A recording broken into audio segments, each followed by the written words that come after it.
Hello, everyone. Welcome to Put on a Headset, a weekly podcast where a group of 5 friends hope to delve on topics that each of us bring up individually as a host week by week as we go in the rotation system.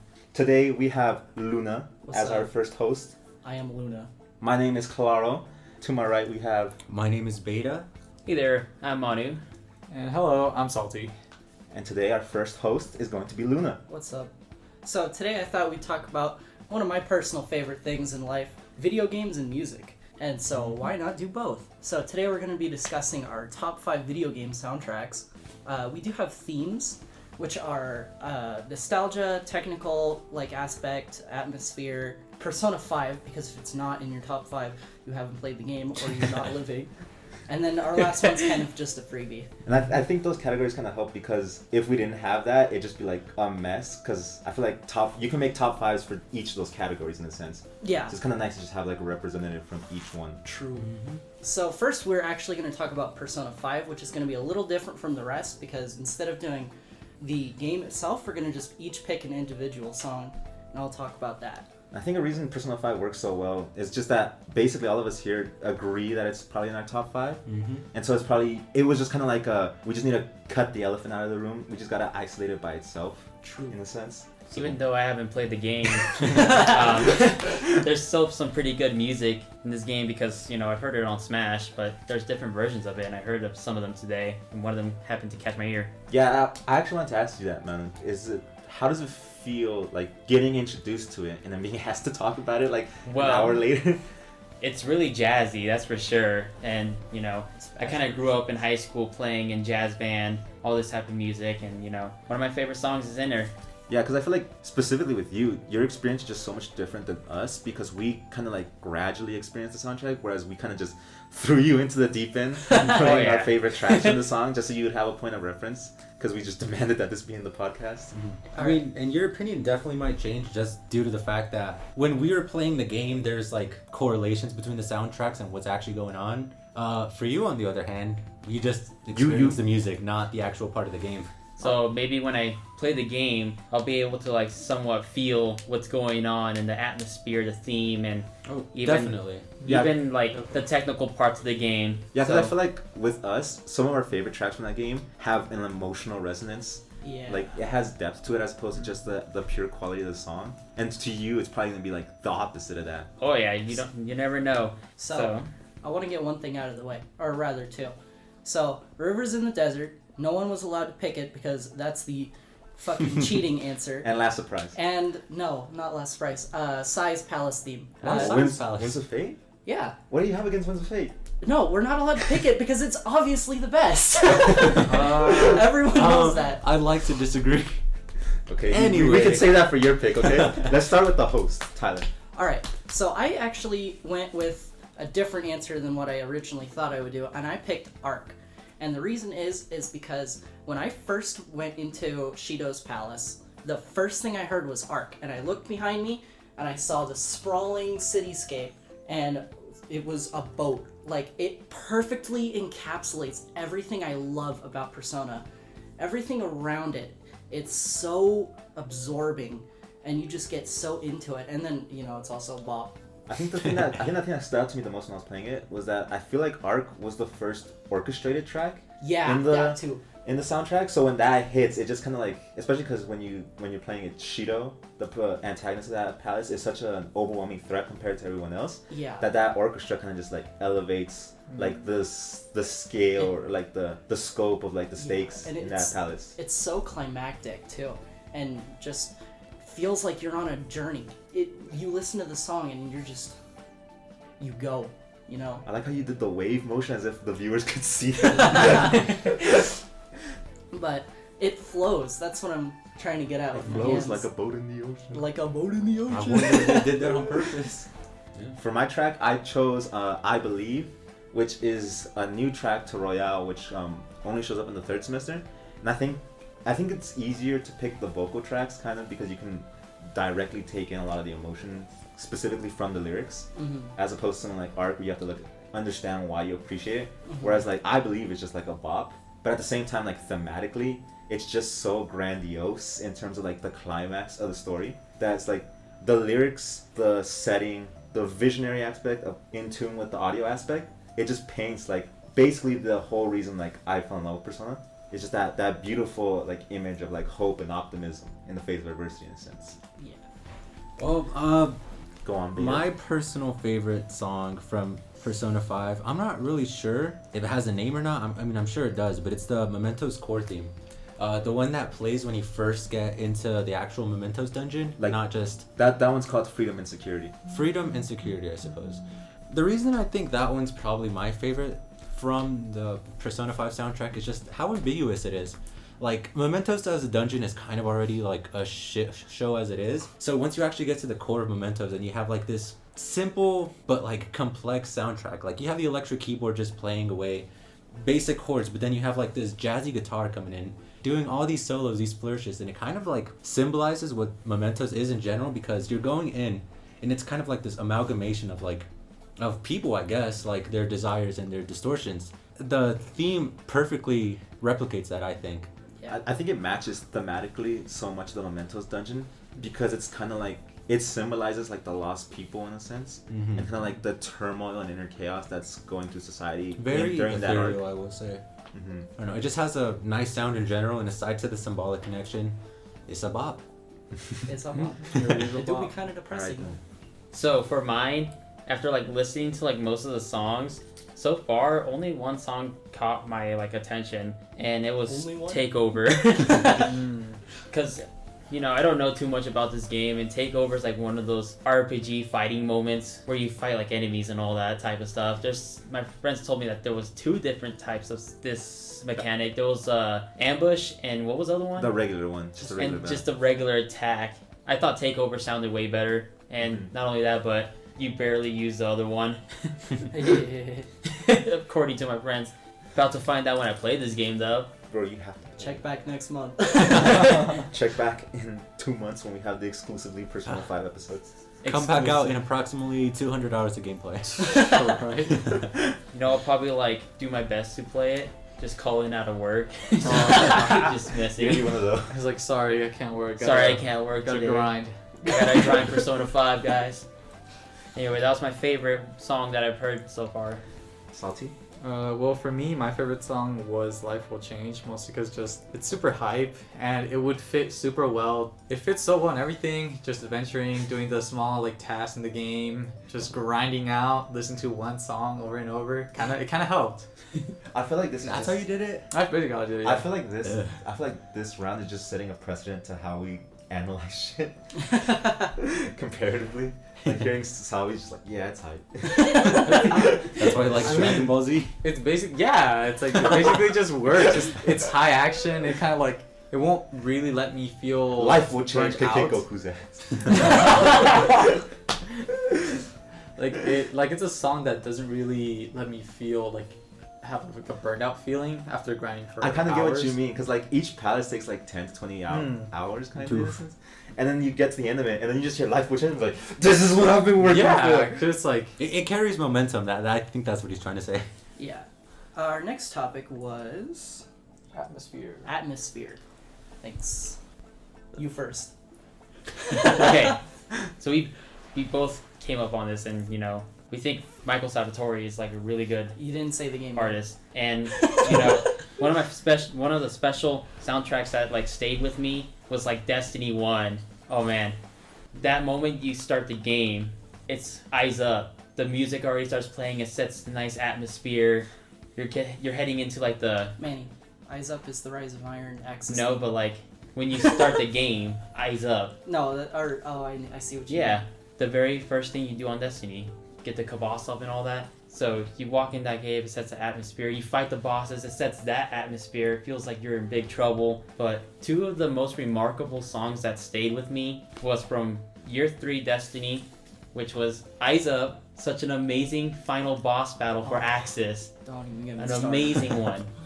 You hear the Rise of Iron theme, you hear like the climax part, even the 1%. The other one that stayed with me was the Siege engine, Also from the same raid. also from the same raid. It's that part where you have 3 people carrying like different engine parts. You have to run away from this giant ass siege engine. It's just about to destroy you. It's even destroying its own ads. just hearing this, it makes me feel like I missed out because I was out of the 5 of us here, I was the only one who gave up on Destiny because I played like a month of D1 like at the very start. And you played solo. You didn't even have anyone to Yeah. play with. Exactly. Yeah. Because there was nothing to do at the start. Like, the Understandable. The point of Destiny is like always have a fire team of 3. It's hard. Like the game's not fun when you're by yourself. Yeah. Not gonna Oh, lie. for sure. No. It burns you out real It quick. burns you out. It becomes this huge grinding game instead of like helping like other fire teams and being with friends. You guys get the same thing. Take out like these different objectives and all that. Hey, bro, talk about Taken King. Oh, Why dude, don't you talk about don't get me talk. Ooh, Taking King. I forgot about that. The Taken King soundtrack really does go hard. It hits so hard. That moment, especially "Bow to No One." Yes. Absolutely my favorite song for Taken King. It's like that moment when Queen Marisol goes by. It's like that song starts playing. It shows a semblance of what's going on and what the Queen has done to save her area, basically the Awoken, the Reef. The thing I love the most about like any of the soundtracks, especially Taken King, is the Taken King soundtrack is so much darker than the original like Year One soundtrack. The whole point is that there's this new guy, he is pissed, and he is going to take your shit out. And like you can feel that in the music, like as Cade and the others are freaking out, there's taken all over the system. The music just It works. Oh yeah, in Cabal It Stomp. definitely works. Cabal Stomp. Oh yeah, an original Destiny 1 Cabal Stomp. You know, I honestly thought that Cabal were going to be more scary than like the Hive and all that, because their music just gave them that presence that they're going to destroy this planet Mars or even Earth. Their destiny is to just be pathetic pushovers. Yep, anyway, Luna, you got your take on this? Okay, so I am actually going with Destiny 2, since we said we weren't allowed to pick different games. Although I'm going to break that rule later. You'll see why. So, I picked Destiny 2 because, holy fuck, I think the soundtrack is just as good. Fuck you, Michael. I don't care how you can hate this game as much as you want. I will come for you. But Resist the Legion is amazing. That's the song that plays when you're chasing the arms dealer. Valis. Wait, that's not his name, but... Just kidding. It's Brock is But that song is perfect for the Cabal. We stepped into a war with the Cabal on Mars. That was pretty good. It's okay, so there's a bunch of songs. Like, I could talk about this for a long time, but I'll keep it short. The Leviathan, every song is perfect. The dogs, amazing. You can tell, like, from the sound alone that you were being chased, and you're like, suddenly you're no longer in charge, and that you are being hunted down. So, and then there's also just the main Castellum theme. That song is a bop. Moving on to Forsaken, it's perfect. It's dark. It's gritty. It's, you know, you're committing sins, I guess, if you want to think about it, because the whole theme of Forsaken was that it was like an old western shoot 'em up, hunt down, you know, target after target because you're pissed off. You're like in that zone. Fuck. You know, 2 songs that really stuck out to me on Forsaken was Ribbon's Heart Run. Yes. Such an amazing, it just like, it makes you feel like you need to get the fuck out of there. Every like, fucking if you don't get out of soundtrack. there, you're literally gonna get sucked into Ribbon's heart and you're stuck in there. Basically like getting stuck in the dark corners of time. Basically. And the second one that really stuck out to me was that Vault song, when you're in the vault. Yeah. It has so much despair in it. It gives off that vibe. If you don't get it past here, you're never gonna be able to defeat that one Ahankara, which is Ribbon of 1,000 Voices. Yeah. And that's the one dragon that can literally mess up the entire reef. You know, mess up the whole universe. It still That too. is. I have my own personal hot take on D2, and this might be an unpopular opinion, but I thought the main soundtrack for Curse of Osiris went hard. Okay. Let's go. Best thing about Curse. Yeah, like, I don't know, it's just very, very fitting. Like, it kind of gives off like Egyptian feel, and I mean, Osiris does have that kind of like... Oh no, it does. It gives it off perfectly. The DLC wasn't as great, but the But music the song, is always the like... music, Oh my god, the DLC was terrible. We'll talk about that another time. yeah. Warmind was also really good for that same reasons. But one last thing I want to talk about before we move on is the Garden of Salvation soundtrack. Ooh. Salty and Beta, you guys haven't done it yet, but Oh my god, it is perfect for the Vex. It's like you get this feeling of being in a jungle while also like it's got this retro kind of like Mega Man like 64 type vibe, and it feels the main boss theme. Oh, wait till you turn up the bass on it. The beginning of it.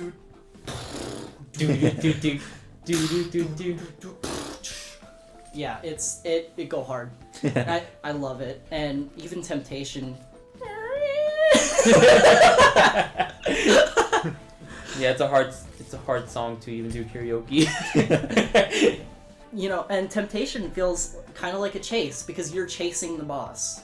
I can't really elaborate more than that if you haven't played it. Yeah. That's pretty much it for Destiny 1, Destiny 2. For now. Pretty much, For now. That's pretty much what we had on it since we pretty much loved the soundtrack for that game. And the game in general. Oh yeah. But Yeah, we digress. Yeah, all of us love Destiny. Yeah. Destiny music, I totally don't put that at 0. Yeah, I totally haven't played like a tenth of what you guys have. Anyway, Not even 100th. since a couple of us have been rambling on and you're the only one that hasn't experienced Destiny to its fullest potential, I think you should go next. All right, Claro here. So for atmosphere, this one I hadn't thought about in a while until recently, and I started playing the game again. But in terms of atmosphere, Super Mario Sunshine. Let's go. My man. Dang. That was actually my honorable mention. Yeah, let's go. I think the thing about Sunshine that's so unique from the other Mario games is that, like, especially when you compare it to like the other thing. Oh yeah, Flood. But compared to like 64 and Galaxy, Sunshine specifically, if you're actually like living in an inhabited area in a sense, because like 64 is just a bunch of paintings. Are you telling me the Lumas don't have feelings? Fuck them moons. And then Galaxy, you're just being teleported to different worlds. But in Isle You're of not teleporting, you're specifically- flying. Shut the fuck up. Specifically in Isle Delfino, you're just going to different landmarks on an island. And there's such a culture in Sunshine that you don't see in the other Mario games. Maybe compared to Odyssey, but like the individual worlds in Odyssey aren't comparable to Isle Delfino as a whole. Because like Delfino Plaza has a different feel to Gelato Beach, which has a different feel to Pianta Village. But the soundtrack just captures that tropical feel, but yet diversifies so much across the different platforms that you can get like different inklings of culture and dynamics within the civilization that I don't think you really find in other Mario games, because like Mario Galaxy is like super bombastic and like over the top of the soundtrack because of the space setting, and like 64 has Pulled a trigger enemy.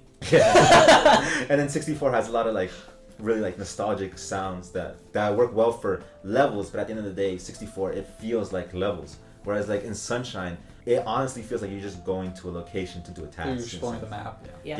And, it really helps too. Like when you're in like the locations, I did all the star rights for Gelato Beach like literally earlier today, but you can see the other locations. Yeah, too. that's one And of I the love favorite things about that. Sunshine. How you can see like these like low poly versions of like different settings like off in the distance, like seeing The amusement park. Serena Beach from the amusement park, seeing the amusement park from Isle Delfino. I think the only thing you can't see is the airstrip actually. Yeah, I think you're right about that. But yeah, like, Delfino's like my favorite one. yeah, the Isle Delfino song, how it just like The it's music so go upbeat hard. and jazzy. Yeah. And then the more you explore, like Serena Beach has like that serene, like melodic sound to it because it's like such a more It laid like back sets the theme setting. in that area. Yeah, wherever because it's such you a go. laid back setting, but at the same time it's kind of like serene because it's kind of like like that specific location is like a Twilight Zone kind of thing.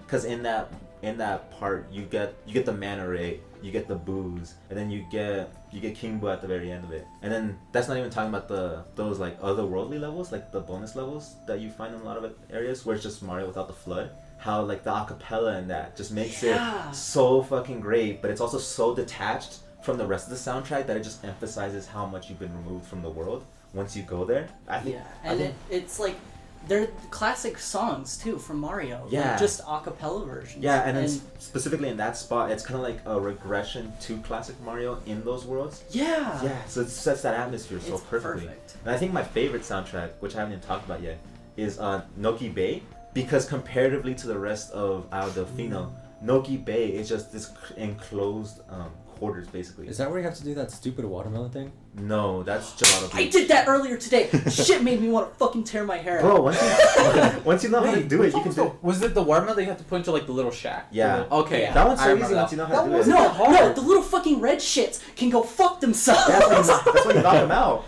Yeah, you do, and then they get back up, You know you and then can- they're like, you know you can push it on that and you go to knock out other ones, and they get up and they fucking walk into your watermelon, send that shit up in fucking 100 feet in the air, and fucking suck my dick. I don't even know what you're called. The cataquacks? Cataquacks. Cataquacks.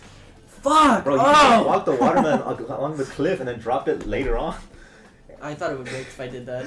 Oh, dude, those things are fragile as hell. Yeah, what I eventually ended up doing is trying to get as much momentum going as possible and just skip that whole part. But yeah, going back to what I was saying, Noki Bay is such like, it's my favorite place in all of the Mario franchise because it's just so secluded yet so incorporated to the rest of the culture. And I think that just speaks a lot to Sunshine because honestly I think now it's probably my favorite Mario game.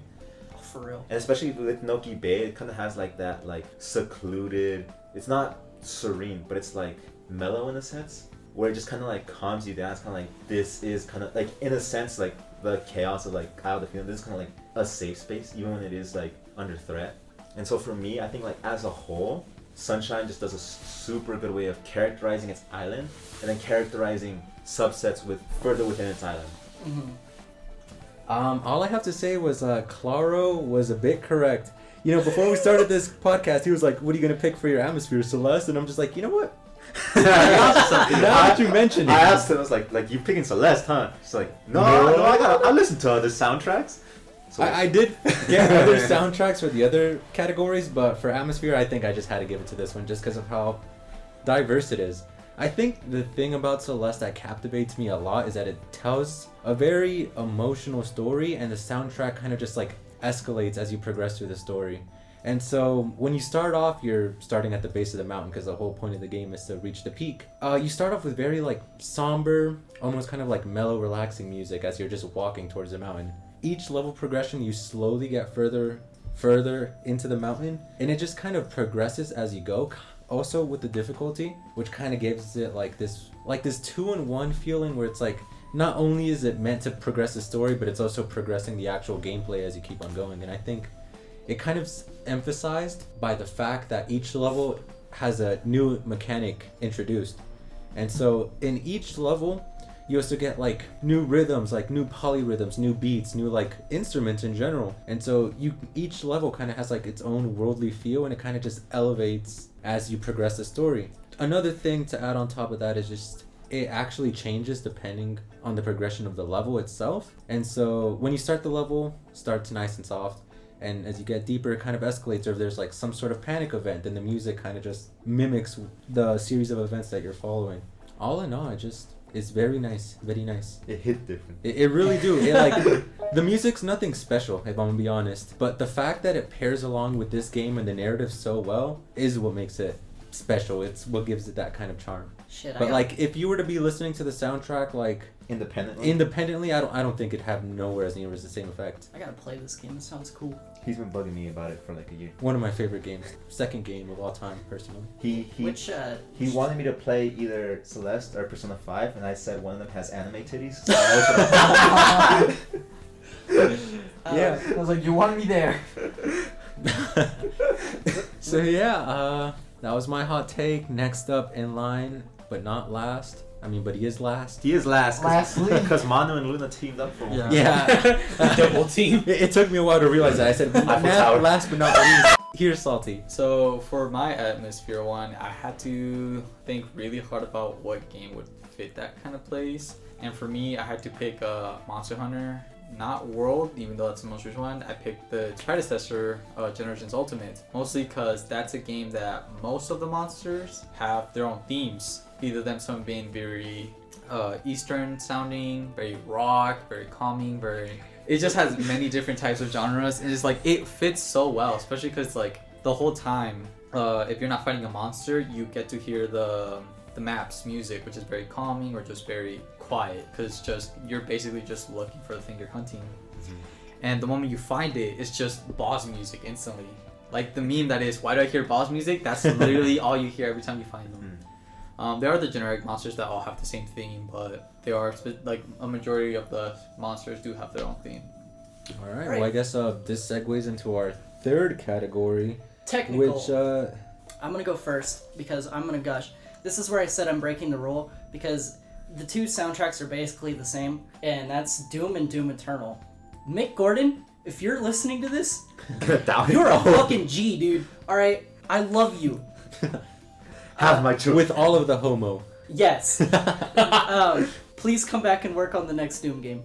starts crying. I miss you. So And I want you back. everybody has heard BFG Division. If you haven't, it's banger. Rip and Tear, amazing. Harbinger, amazing. Everything, amazing. And the best part, they told him he couldn't use a guitar. So he went, you know what? Fuck y'all. And he went and made his own instrument. And it's like the synthesizer that he turned into like this weird sound that you hear all the time in the backgrounds of almost all of his music. There's also other times where he's literally the most creative music man on the planet, I swear. Because I've heard some of his other music, and it's all... Didn't he use a chainsaw for the He Doom did. soundtrack? So the main theme, not the main theme, like Doom theme. I'm talking about the main menu theme, my bad. He put a fucking chainsaw up to a synthesizer and then made that the drop. And then there's also like pentagrams in his fucking spectrographs, and there's just all kinds of... there's plenty of videos out there of people that I highly respect, and they talk about it in so much length of how technical his music is. I still haven't played Doom, but good job. Neither have I. I was thinking about it. This Yeah. was the year of Animal Yeah, Crossing. when you guys were fucking harassing me to get Animal Crossing, I was like, no, I can only afford Doom. And I ended up buying Animal Crossing later. Fuck y'all, I played that for like a month. You know, So did we. I pre-ordered Doom, and like the second level pissed me off. So like I stopped playing it, and I never got back to it. I just started playing Animal Crossing, and I forgot about Doom Eternal. I'm gonna get back to I completely it. forgot that came out this year. Yeah, I thought it was 2019. Wait, it came out It's supposed to Oh come yeah, out in Doom Eternal, 2019. huh? yeah. It Holy- came out in March, right? I played one level It's and literally- I dropped it. The Yeah. same day as Animal It Crossing. was Yeah. super fun, but yeah. But like I probably gonna get back to it since like I stopped You're gonna playing get back to a Animal- lot of things, man. Oh yeah. Quote Well, unquote. my first game I'm gonna play is You're playing Persona 5 first. Persona 5 first. I'm gonna get that out of the way first. Apparently it takes so long to complete it. Come back for the Persona podcast episode. Persona 5 episode coming soon. For my technical, I'm also doing a technicality. I'm looking at two specific tracks by the same guy. His name's Tim Follin, and this is NES, Silver Surfer, and Pictionary soundtrack. Of course. I showed you guys these soundtracks before the episode, and they're fucking bangers. Oh yeah. Like today, when people try to mimic 8-bit music, like they try to go for something like this because they want to do it super overly bombastic, but something that you can only do on a computer and not on an 8-bit machine. But fucking Tim Follin was doing like these like hardcore, like super bombastic, energetic musics for like these the wackest games ever. I swear to God. You tell me Pictionary on the NES was a fire game? No. Nah. He was dropping bangers on an NES, on the NES console. He was probably pushing this machine to like its very limits. Something probably overheated while he was recording this thing. So if you take anything away from this podcast, please go look at the Silver Surfer Level 1 soundtrack or the Pictionary main theme from the NES. I know. That is all. That Silver Surfer song had literally no business being as good as it was. Interesting. Dude, it was hitting hard. It was something. It was like for a game that's just low-key rip-off of like every space shooter, Yeah, it had pretty good it was soundtrack. Megalovania 20 years before Megalovania. I'm sure you guys will be able to recognize our voice later down the line, but for the sake of the first episode, Beta here. I'm actually doing a hot switch, like on the spot, because it's different from what I had on my list. Originally, I was actually gonna go with Fire Emblem Awakening, if I'm not mistaken. But the more I thought about it, the more I realized I don't think that deserves the technical title. I mean, that's not to say that the music isn't good, because I absolutely love the music from that soundtrack. But if I had to give it to a game, I think I'd give it to Melee. Not necessarily... The original tracks? Yeah, the original tracks, like the opening theme, the menu themes, the fucking All-Star theme. Oh my god, the resting area where you have like the heart... I mean, the love- Wrestling Area was just a remake of a Kirby. Shut up. Yeah, but even then, everything in the game in terms of music that wasn't ported over from like the original games was an orchestrated soundtrack that Yeah. Sakurai paid for himself just to get that orchestra into the game. And honestly, the fact that a developer would go to that extent to, first of all, put something of that quality and caliber into a game, just in itself is amazing. So shout out to Sakurai. He'll never hear this podcast. Fuck. Especially when he had such a time constraint for the Exactly. game, And, well, I think the game came out like a couple months earlier than it was supposed to because it was rushed for holidays. too. Yeah, But and it was rushed anyway, too. mhm. Yeah, the orchestra music, the opening theme is a bop. All the original soundtracks produced from Melee, I think those are miles beyond what the game had in store. Manu. Next Alright. up, we're gonna have to hand it off to Manu. Ayo, it's Manu. You know, for the technical part of this podcast, I was really like not neck and neck with these two songs, but I already said one about a soundtrack. I was gonna go with Kingdom Hearts, pretty much the franchise of it. Oh boy. So, depending on what you're doing, the song will like match it, and it feels like you need to do something about it. Like, for example, like the 13th Struggle, that's a really technical song when it comes to like trying to beat it, and you try to like find different ways to like overcome his defenses or not. But, you know, I kept on dying, then you have to restart the game, die again, restart. It's like you're trying to like slowly develop a good way of defeating the boss. Now, a few of the songs that I remember from that was One Winged Angel, when you fought Sephiroth. Oh man, the moment that song starts playing, and then especially if you're playing it on critical mode. Oh god, dude, playing him. Oh yeah, you get one-shotted. If you have what's that one power-up that like you don't die? Not death. Oh.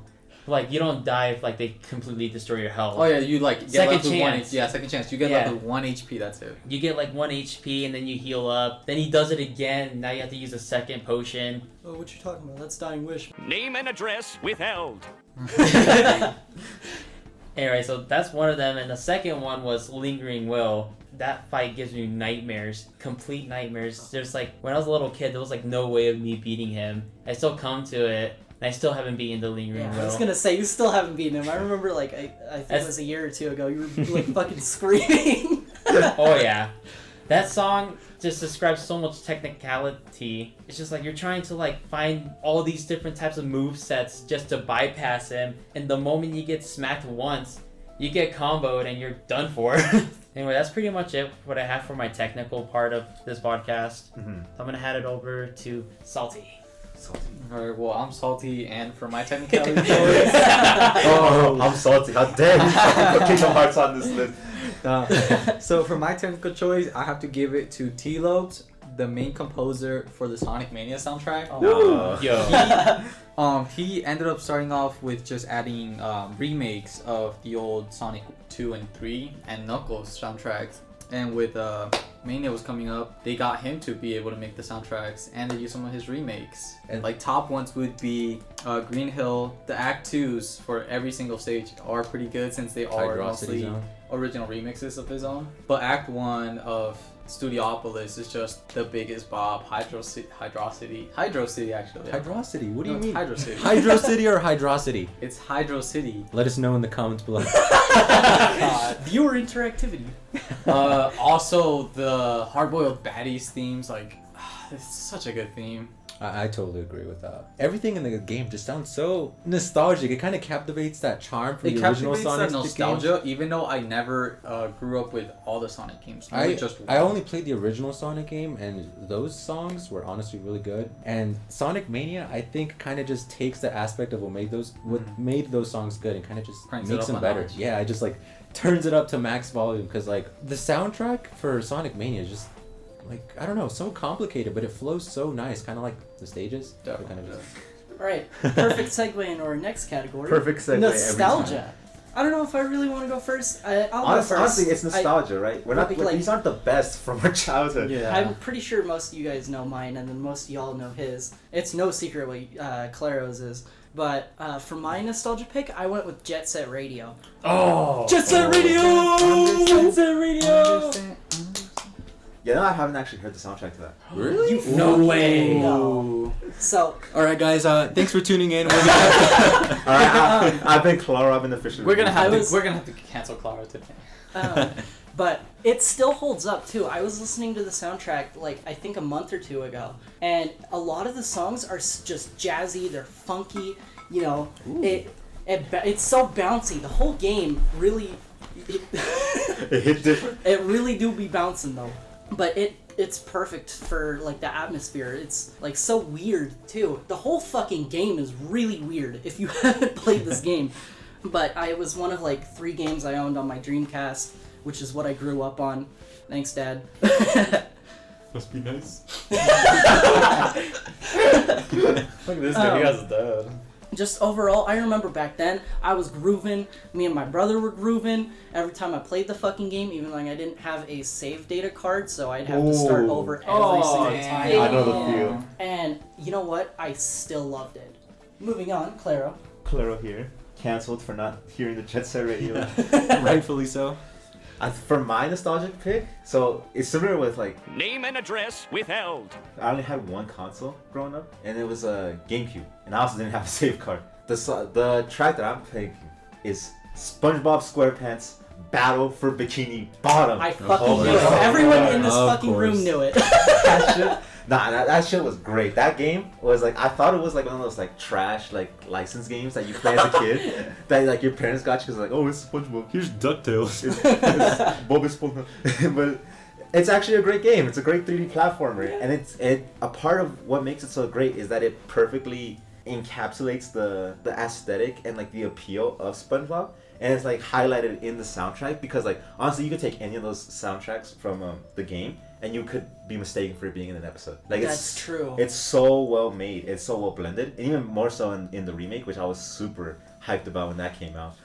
But I think that one just holds a special place in my heart because that was like, it was one of the first consoles I ever had. It was one of the first games I ever got, and it was also like one of my favorite franchises growing up. Still to this day, still like SpongeBob. But I think that one specifically, it just so good because of how well it meshes with the brand in a sense. Yeah, BFBB still does hold up too. It does hold up, even the Like- original. Like I didn't play the original very much. I did play it a little bit, and then my brother broke my disc on GameCube. Shout out to you know who you are. It was, you know, it was good, and then I played the remake, and it was Not as good. yeah, it's still good. It's basically Mario but SpongeBob. That In a makes weird sense. way. SpongeBob, yeah. My nostalgia track is a hidden gem, I'd like to say, Ooh. because it wasn't from like a home console. It was actually from a Game Boy game. Salty might be able to recognize this game. My most nostalgic soundtracks have to come from Mega Man Battle Network 3, and I love that game. Mostly because it was kind of my first game that I actually bought on the Game Boy. That wasn't like my brother's, that wasn't borrowed. It was like my own game, right? And I would honestly say that I put 200, maybe even 300 plus hours into Holy just snap, one save Jesus. file. Like, I don't know if there's any Mega Man fans out there, but I got all the 7 stars. This massive ass franchise. I don't know if there's any fans out there. To be fair, I don't know if there's any Battle Network fans out there. He's the only one remaining. But I was able to get the entire row. 7 stars. I finished the PA library. Like, I got all the chips, like all the Giga chips. I traded with my cousin to like. And this was pre-internet days. Yeah, this was pre-internet days, so it's like I basically 100% in the game back when it was like what 2006, 2007. damn. Respect. And just because I put so much hours into the game, the soundtrack honestly just sticks with me to this day. Because like, you know, I might just be chilling on the couch or something, and I think of a Battle Network song, and I'm just like, damn, they really put that into the game. Like, that shit went hard. Aside from my most favorite theme, like on a Game Boy console in general, being from Battle Network 3, I think the music in general is just very, very fitting for the game, very upbeat, and you know, just all in all, one of my personal favorites. We have Manu coming up next. All right, back to me. So It's your boy. one of the games that I grew up playing, of course, I had a Nintendo 64, and with the Nintendo 64, I had like all these different type of games like Super Mario 64 and Mario Party, Smash, and all that. But one of the games that stuck with me the most was Star Fox 64. Oh. Yes. Understand. Star Fox 64, the moment you go into the city of Corneria, you already got like, oh shit, we're in trouble. There's like 2 pathways that you can choose. And you know, when I was a little kid, I always chose the left pathway. I had no clue you had to fly through like all the hoops to get to the other level.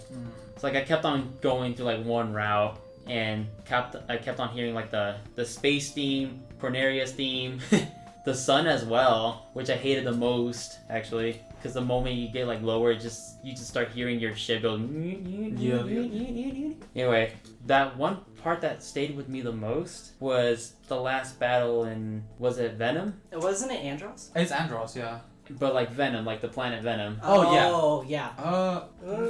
So once you make it down to like Venom, it starts. Once you make it towards the end, it starts getting more ambient, and then you start facing Andros, and that's the part that scared me the most when I was a kid. I just shut off my 64 every single time he popped up. That's relatable. It's just like turning on a PS2 when the red screen is popping up.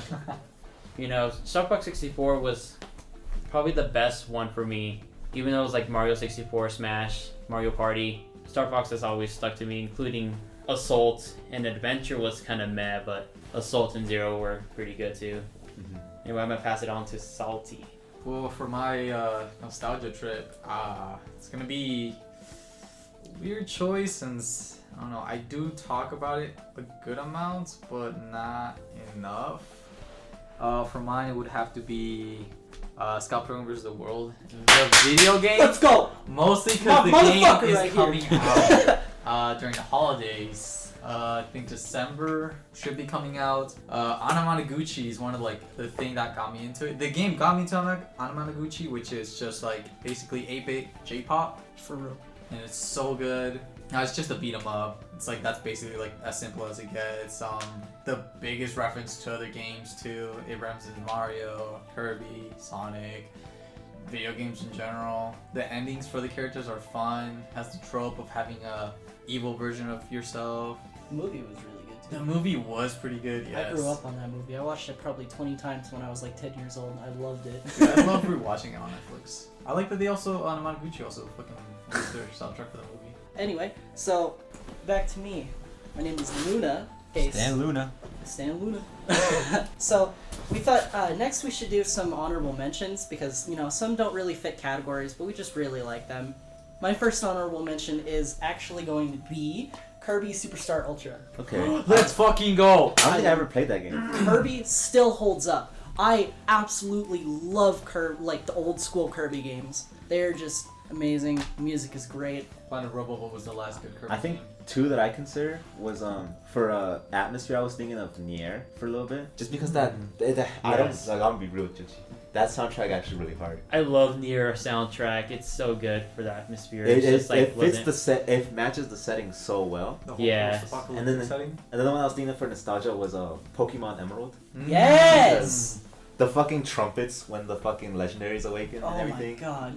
That Dude, was just the routes in general. are that was the pretty The hypest actual, thing. yeah, I will say growing Emerald up. has probably, or I guess Gen 3 has the best like route music out of any Pokemon game. But yeah, the fucking legendary theme is like stuck into my head whenever I think of whenever I think of a legendary Pokemon, I think of the fucking trumpets blaring and everything.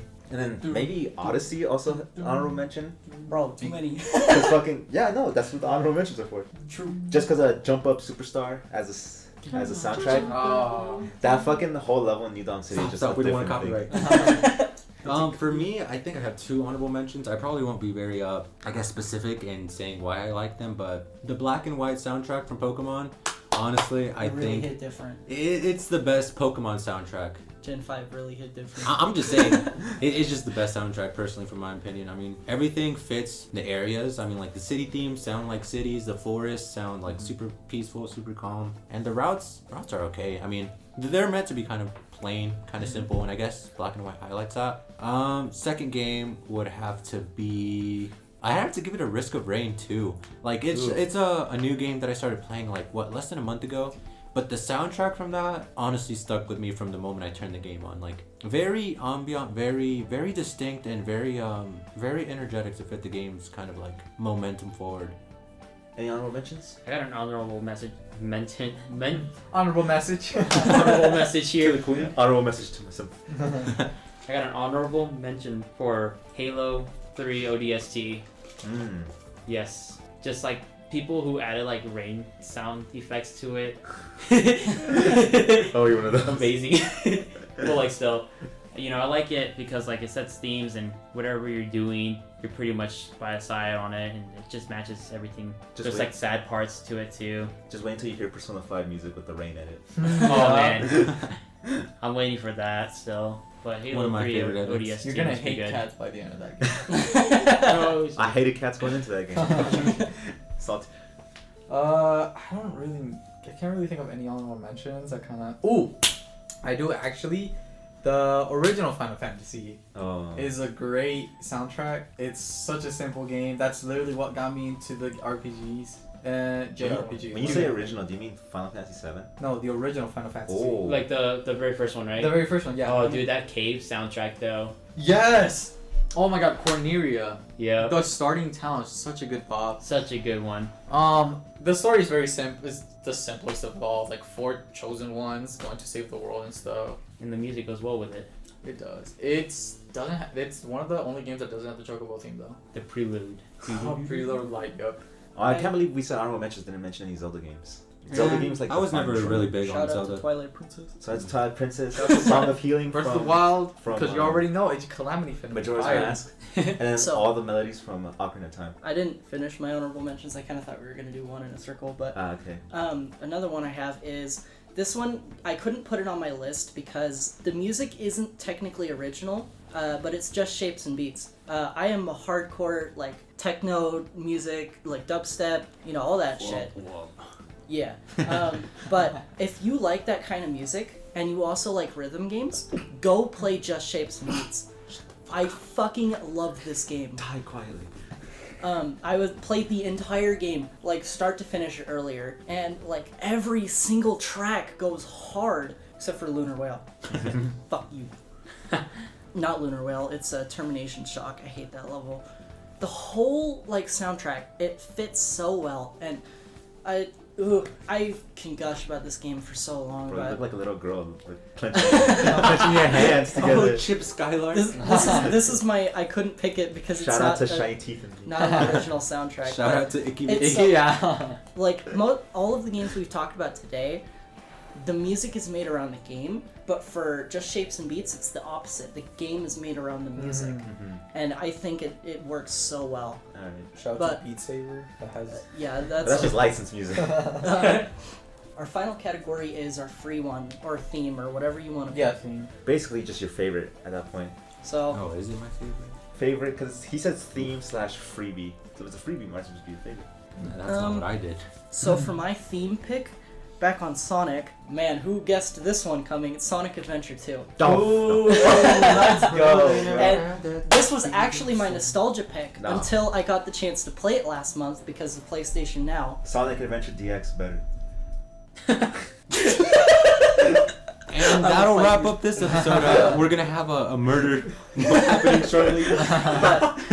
Open your heart. So, the whole soundtrack, Live and Learn, or isn't it Wow. from the first one? Or no, that's the main menu. Open your heart is the good one from DX.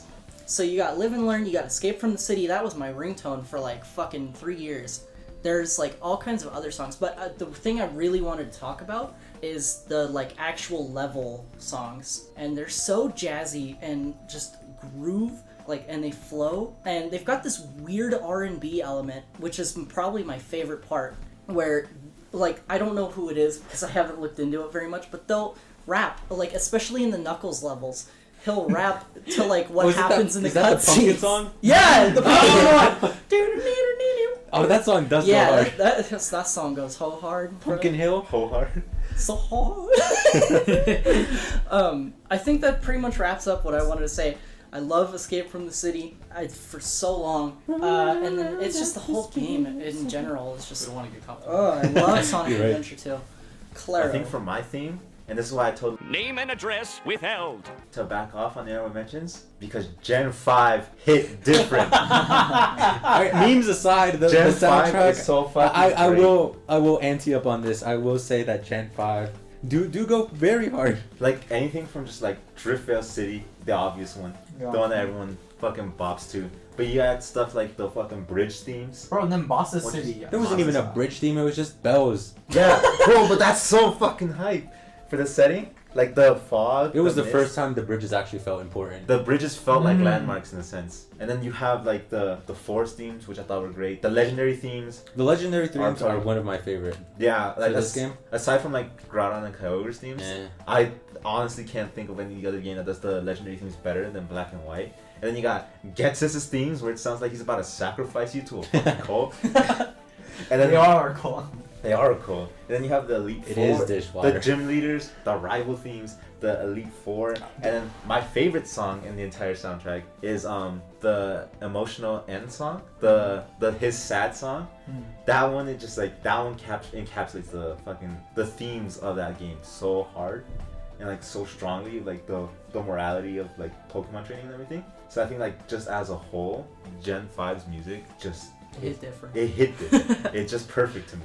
I kind of like it for a different reason. Like in the sense that this entry into the Pokemon series was kind of It was it's so Nintendo's weird. first attempt at making things like, I guess, yeah, they were trying to reboot the series, you know? It was the Like- it was a soft reboot. It was a Yeah, it was soft a soft reboot. You know, they started the Pokedex from scratch in Unova. Every almost a good amount Like- of Gen 1 had its Gen 5 counterpart. Yeah. Mhm. And one thing that I kind of applaud Nintendo for doing is kind of diversifying their music in the sense that like they gave it characteristics like I don't know the name of the first city, but like you can interact with two of the NPCs that kind of add more instruments into the song. Oh, it's not November Town. Accumula? That's Accumula Yeah. Town. Yeah, they have the different themes for like the different cities in each game that you could also like add multiple instruments on. And like if you go inside a building or if like you start going away from like Celestia City, that's the bigger one, right? It kind of added this distance effect. Like if you go inside a building, it quiets the music. If you go too far from like the city, the music starts dimming down. And it actually felt very interactive compared to all the previous installments. It is Castelia City. Yeah. Isn't there one city too where it's like it's different in the between the two versions? Yes. Yes. And it has one is Opaloosa? like a city and it has like a techno theme, while It's- the other one's yeah, a like forest. old- Black it's has an a old techno style and dragon white, theme. No, white has a You have techno. Black Opaloosa has City or you have Black City and White Forest. Yeah, Yeah. that shit to me go hard. It was the funnest thing ever. Oh, it was. Also, the Entry Link song music Entry was Link, very the mysterious. Dream World, the battle subway, the Dream World. I music. you know. the tree, Dream World. Black Tower and white the white tree, Dragon Spiral Tower. Dragon Spider Tower. Oh my god! It's just called the The giant Elite Four theme. the giant Oh. cavern where you find Kyurem. It's just also it was just such a perfectly Oh, the giant balanced chasm. giant chasm. Yeah, Yeah, yeah. it was just such a perfectly balanced soundtrack. New Vema Town Ooh. during the different seasons. Mhm. Yeah. Oh yeah. The seasons were the best thing about that game, dude. For Holy real. crap. Beta. God. The more I thought about it, the more I kind of wanted to switch my category because this one was a freebie. The previous two kind of just made it as like their best, or I guess their most favorite soundtracks. Not but really. Well, I think Black and White's really strong it's thematic. That's- very strong. But I don't know. It kind of made me switch mine up last minute because I originally had Monster Hunter World just because it's the most recent game I've been playing. So I always play my games with headphones. So then hearing how dynamic the music range was, like from the world interactions to like fighting monsters, everything shifts like that. And it's kind of very bombastic, very fitting to the mood that, you know, depending on whatever you're doing. After hearing these two previous entries, I decided to actually switch mine up to the entire OST of Ori and the Will of the Wisps. Just cause God, Moon Studios is doing something right. That's all I gotta say. I don't know who exactly was the lead on the sound design, but they're doing an excellent job. Like everything is so interactive and just how the world moves and progresses, the music kind of just blends in. It doesn't sound like there's a distinction in each soundtrack just because everything like flows so nice. And it's very fitting, very atmospheric. Probably one of my more favorite soundtracks up to date, but I'll have to pass it on to Manu. All right, for mine, I already had this picked out, so it has to go with Final Fantasy VII, OG favorite. I grew up as a little kid playing that game too. Respectable. It's you gotta grow up to learn the first 3D model characters in the history of Final Fantasy. So when you first open up in the game, it like starts off with like really nice ambient sounds, and then when you like train keeps on going, it gives that mood that you're about to like do some sort of robbery or some operation. The moment you see Cloud like jump out of that train, he's like, all right, time to kick ass. This does tie on to the Final Fantasy VII remake and how beautiful the orchestra version was too. They did such a good job with it, and in my opinion, I probably think that's like one of my favorite orchestra composers made by the developers. I don't have too much. I just really love the soundtrack, and it just sets off the mood for everything. Even like Tifa's theme, the Under the Rotten Pizza, all those good songs, and Sephiroth, of course. Oh yeah. Dude, I can't wait till like part 2 comes out so we can get Zach's theme. Oh dude, Zach's theme, amazing. I know you guys can't see this, but there's a whole lot of head nodding going on. Everyone's just kind of in agreement. Universal agreement. Oh We yeah. are gamers. So I just can't wait for like the second part of Final Fantasy to come out. I'm hoping we get to fight Sephiroth or something, like for real. Passing into Salty. I guess for my freebie / like favorite game, it's A Link Between Worlds. Oh, Really? yeah, it's the remake of A Link to the Past. Since I remember playing A Link to the Past when I was younger, but I never really got too much into it since I didn't know what I was doing. And this one is in that place where it's like hand-holding-ish, so it's like, hey, if I don't know what I'm doing, I can just go tell one PC and be like, where should I go? There's also the map that tells you should be going to this location. Not exactly how to get there, just that's where your angle should be, which is how I love games. Like, don't tell me how to get there, just tell me where I'm supposed to go. Yes. It's like super fun. I love the new mechanic of it, of just the whole wall transferring it. I'm just kind of like beating a dead horse, since I'm pretty sure tons of people talk about this game, but it's just the remix of old songs is great. Low Rule is definitely great. Love the new castle theme for it. You know, one thing I want to say before we move on is I started thinking about this, and I 100% genuinely mean this, but the Sonic 06 soundtrack go hard as hell. It really does. Like- It does. Shame the game is fucking terrible. Like, if they could just salvage the soundtrack and like remake all those levels, I think that might be my favorite Sonic game. Not gonna lie. Alright, so that'll do it for this week. The episode 1. The episode 1. Episode 1. And First episode. right now, honestly, that felt, pretty good. It felt like we were shaking a lot of the jitters out. Yeah. Laying the groundwork. Next week we'll have a different topic. Different hosts too. Different Different host. host. So, Our next host will definitely go over to Claro. Oh, me. Yeah. Okay. alright, what's your topic? I'm gonna have each of you give your unpopular video game opinion and your unpopular anime opinion. Ooh. One of each? Yeah, one of each. Alright. I like that. But until next week, this is Beta joining Claro. Luna. Salty. Manu. and we'll see you all next week. Thanks for Hell tuning yeah. in. Thanks so much. Bring that dick here.